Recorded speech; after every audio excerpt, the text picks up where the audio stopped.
પપ્પા મારા લગ્ન કરાવી દો ને, કોઈ મસ્ત એવો છોકરો જોઈને. બાપથી દૂર જવાની કેટલી ઉતાવળ છે. બાપથી દૂર જવાની ઉતાવળ નથી, મને લગ્ન કરવાની ઉતાવળ છે. મારું ચાલે ને તો હું ઘોડા પર ચલી જાઉં ને એને ડોલીમાં લઈ આવું એમ છું.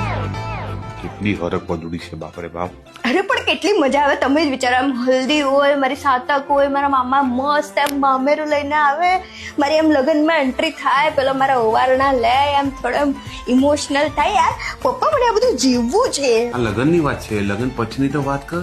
દીકરા કામ કરવું પડશે, જમવાનું બનાવવું પડશે, કેટલું બધું કામ કરવું પડશે. હા કરાવી દઈશ હરક પદુડી, પણ મને અત્યારે તો કામ પર જવા દે ભાઈ. ના પપ્પા, હવે ઇક્વાલિટી નો જમાનો છે. એ જમવાનું બનાવશે, હું જમીશ, એ ડિશવોશ કરશે, હું નળ ચાલુ કરીશ, એ પોતું મારશે, હું પંખો ચાલુ કરીશ. આ પાછી જવાની છે હવે. અરે કરાવી દઈશ, પણ અત્યારે તો મને કામ પર જવા દે. પપ્પા મારા લગન છે ને ત્યારે આપણા ગામને જણાવી દઈશું. લગન લગન લગન, અંજલિના લગન, રિક્ષા ચલાવશું, રિક્ષા આપણે. આ જેટલા છે ને એટલા પણ નથી વધવા દેવાની. ચાલ છોડ હવે મને. લગન તો છે અમારા લગન.